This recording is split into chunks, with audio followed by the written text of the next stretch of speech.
آج کل چونکہ اب یہ جہاد اور قتال والا معاملہ دوبارہ سے شروع ہوا، اور اس میں بھی چونکہ اسرائیل اور یہودیوں کا ایک بڑا ایشو آ ٹپکا ہے مسلمانوں کے اوپر، تو اس کی وجہ سے جو اینڈ آف ٹائم کے پوائنٹ آف ویو سے جو احادیث اور آثار ہیں ان کو لوگ ڈسکس کرنا شروع کر دیتے ہیں۔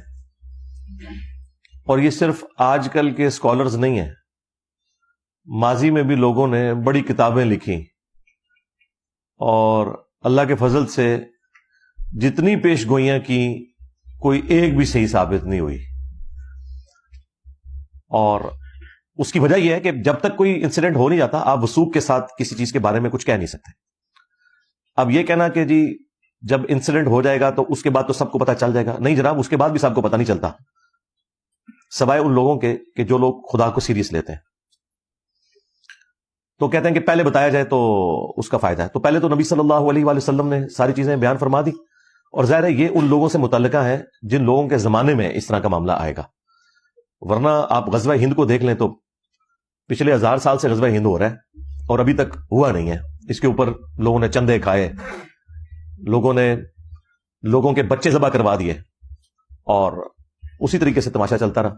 یہی کچھ اب بھی ہو رہا ہے، اپنے مطلب کے لیے چیزوں کو جوڑنا اور اس میں جھوٹی روایتوں کا بھی سہارا لینا، اور اپنی تھاٹس کو فٹ ان کرنے کی کوشش کرنا احادیث کے اندر ایک رزلٹ نکالنے کے لیے، یہ بڑی سخت زیادتی والی بات ہے۔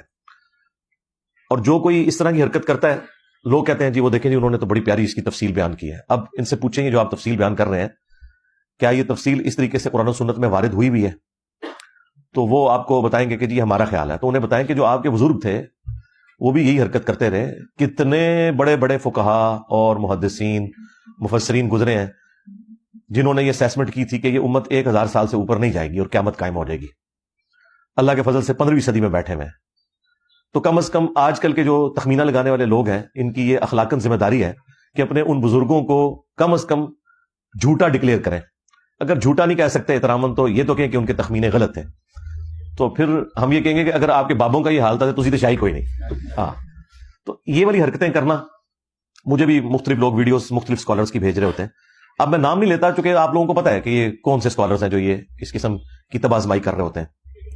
تو وہ کہتے ہیں کہ جواب دیں۔ بھائی جواب تو ہوتا ہے جب کوئی بات قرآن و سنت سے کرے۔ جو بندہ اپنا تخمینہ لگا کے کوئی بات کرتا ہے تو اس کا جواب تو یہی ہے کہ یار یہ قرآن و سنت میں لکھا نہیں ہوا۔ تو اس سے زیادہ سخت جواب لینا ہے تو پھر لعنت اللہ علی الکاذبین یہی دیا جا سکتا ہے۔ تو ہمیں اس معاملے میں معذور تصور کریں، اس قسم کے تخمینے ہم نہیں لگا سکتے، اور اس میں سے